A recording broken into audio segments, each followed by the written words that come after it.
Hello student, welcome to Swati's classes. आज हम देखेंगे फिफ्थ स्टैंडर्ड का EVS 1 lesson number 21 busy at work our internal organs. इस lesson के क्वेश्चन एंड आंसर। तो लेसन को मैंने ऑलरेडी एक्सप्लेन कर दिया है स्टूडेंट। अगर एक्सप्लेनेशन का वीडियो आपने नहीं देखा है तो चैनल को सब्सक्राइब कीजिए। इस चैनल पे आपको फिफ्थ स्टैंडर्ड के EVS 1 EVS 2 इंग्लिश मैथ्स के भी वीडियो मिलेंगी। तो चलिए क्वेश्चन आंसर को स्टार्ट करते हैं। क्वेश्चन नंबर 1 आपको दिया है व्हाट इज द सॉल्यूशन, जिसमें क्वेश्चन है a person has fainted and a crowd of people has surrounded him.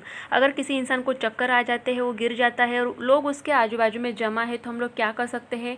We sprinkle some water on his face still he doesn't wake up. तो हमारे पास अगर पानी है तो उसके मुंह के ऊपर हम लोग क्या कर सकते हैं, फेस के ऊपर पानी डाल सकते हैं जिससे वो जल्दी से उठ पाए। And if he wake up you give some water to drink. अगर वो इंसान उठ जाता है तो उसे पीने के लिए हम पानी भी दे सकते हैं। तो ये सॉल्यूशन हो सकता है।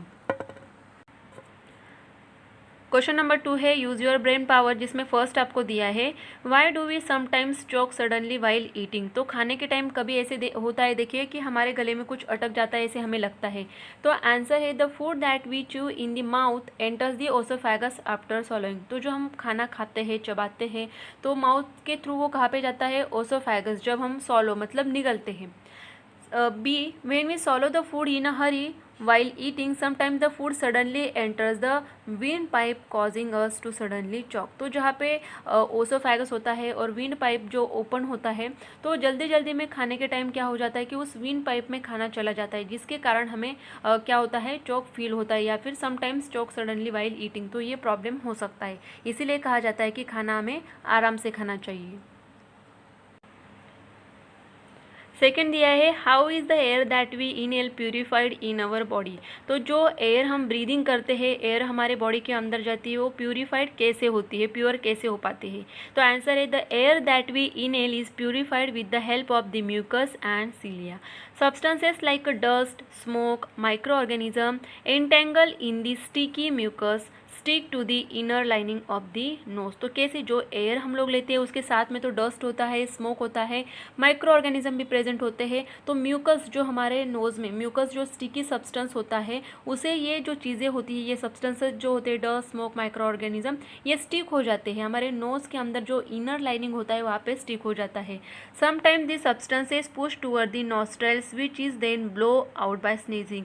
और कभी कभी ऐसे होता है कि ऐसे कुछ सब्सटेंसेस अगर चले जाते हैं एयर के थ्रू, तो वो कहाँ पे पुश होते हैं, नाक के यहाँ पे, नॉस्ट्रल्स के यहाँ पे पुश हो जाते हैं और जो छींक हमें आती है उसके थ्रू वो बाहर निकल जाते हैं। तो इस तरीके से एयर प्यूरिफाइड होकर हमारे बॉडी के अंदर जाती है। क्वेश्चन 3 है फिल इन द ब्लैंक, जिसमें फर्स्ट आपको दिया है dash gas is transported to all parts of the body. तो कौन सा गैस होता है, ऑक्सीजन। सेकेंड आपको दिया है the stomach is like a dash. तो आंसर आएगा बैग, कि हमारे स्टमक का जो स्ट्रक्चर होता है बैग के जैसे होता है। क्वेश्चन 3 दिया है आपको फिल इन द ब्लैंक्स, जिसमें ए दिया है dash gas is transported to all parts of the body. तो ऑक्सीजन होता है जो हमारे ऑल पार्ट्स के और बॉडी के जो ऑल पार्ट्स होते हैं वहाँ पे ट्रांसपोर्ट किया जाता है। सेकेंड है the stomach is like a bag. तो आंसर क्या है यहाँ पे, बैग। और क्वेश्चन नंबर 4 आपको दिया है मैच द फॉलोइंग, जिसमें ग्रुप ए में दिया है lungs, stomach, heart and brain. तो इसके आंसर क्या आएंगे, तो देखिए लंग्स के लिए क्या आएगा, बी, जो कि रहेगा रेस्पिरेशन की। लंग्स किस काम, जो पार्ट है, लंग्स जो ऑर्गन है हमारा, किसके लिए काम में आता है, रेस्पिरेशन के लिए। स्टमक जो है ये किसके लिए आएगा, इससे क्या होता है, डाइजेशन होता है। हार्ट जो है ये ब्लड सर्कुलेट करता है, तो सर्कुलेशन आंसर आएगा। और ब्रेन जो है हमारे बॉडी का जो कोऑर्डिनेशन है उसे बैलेंस करने का काम करता है। तो ये आपके आंसर है यहाँ पे जो मैंने दिए हुए हैं। क्वेश्चन नंबर 5 आपको दिया है आंसर द फॉलोइंग क्वेश्चन, जिसमें फर्स्ट है name the systems that carry out the different functions of the body. तो हमारे बॉडी के जो भी काम होते हैं उनके लिए कुछ सिस्टम्स है जिन्हें हमने लेसन में काफ़ी अच्छे से डिस्कस किया हुआ है। तो अगर आपने लेसन नहीं देखा तो ज़रूर देखिए, वहाँ पे मैंने पूरा सिस्टम जो है हर एक को एक्सप्लेन किया हुआ है। तो कौन से सिस्टम्स होते हैं, तो आंसर में है the system that carry out the different functions of the body are digestive system, respiratory system, circulatory system, excretory system and nervous system, और उसके बाद है स्केलेटल सिस्टम। तो ये सारे सिस्टम जो होते हैं हमारे बॉडी के फंक्शंस को स्मूथली रन कराते हैं, जिससे कारण हमारी बॉडी जो है अच्छे से काम कर पाती है। सेकेंड दिया है describe how the exchange of oxygen and carbon dioxide gases takes place in the lungs. तो ऑक्सीजन और कार्बन डाइऑक्साइड किस तरीके से एक्सचेंज होते हैं ये हमें देखना है। आंसर है the air that we inhale contains oxygen. तो जो एयर हम लोग लेते हैं उसमें क्या होता है, ऑक्सीजन प्रेजेंट होता है। The air reaches the lungs with the help of the respiratory organs like nose, trachea and diaphragm. तो एयर जो होती है ये लंग्स तक कैसे पहुँच पाती है, जिनमें हमारे रेस्पिरेटरी ऑर्गन्स होते हैं वो हेल्प करते हैं, जैसे कि नोज है, ट्रैकिया है एंड डायफ्राम है। When the outside air reaches the alveoli present in the lungs, it passes into the thin blood vessels around the alveoli।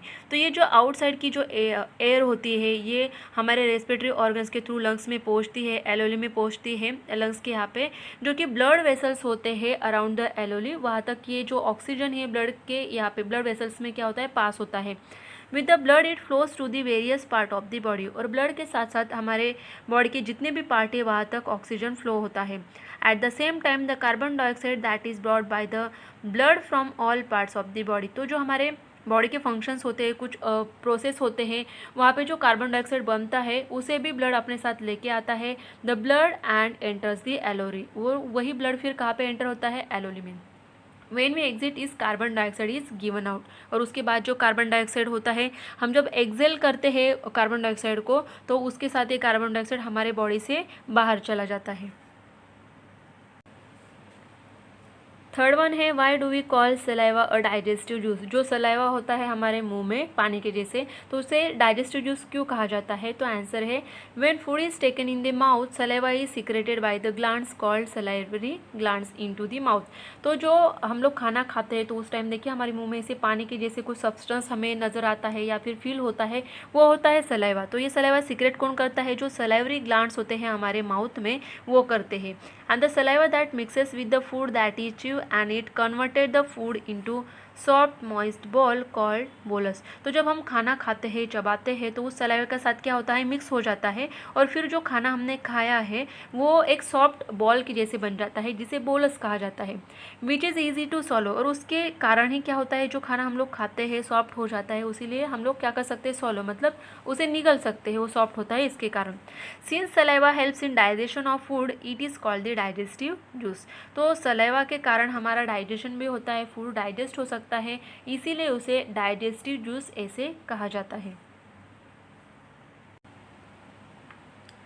Question number 6 आपको दिया है choose the appropriate word from the brackets. तो bracket में आपको दिया है circulation, trachea and diaphragm. और first आपको दिया है इसमें respiration takes place because of its up and down movement. तो किसके अप एंड डाउन मूवमेंट के कारण रेस्पिरेशन होता है, तो आपको यहाँ पे वर्ड दिया है डायफ्राम, वही आंसर में आपको लिखना है। सेकेंड वन दिया है the process of keeping the blood flowing continuously throughout the body. तो किसके कारण ही होता है, सर्कुलेशन जो हमारे बॉडी में होता है उसके कारण जो है हमारे पूरे बॉडी में ब्लड जो होता है कंटिन्यूसली फ्लो होता है। तो उस प्रोसेस को क्या कहा जाता है, सिस्टम को क्या कहा जाता है, सर्कुलेशन। सी आपको दिया है air that enters through the nose passes into this tube. तो उसे क्या कहा जाता है, ट्रैकिया। तो ये वर्ड्स आपको यहाँ पे दिए हुए हैं। तो आई होप स्टूडेंट आपको ये सारे क्वेश्चन आंसर समझ में आए होंगे। अगर आपको वीडियो अच्छी लगे तो वीडियो को लाइक ज़रूर कीजिए और चैनल को सब्सक्राइब नहीं किया है तो सब्सक्राइब भी ज़रूर कीजिए।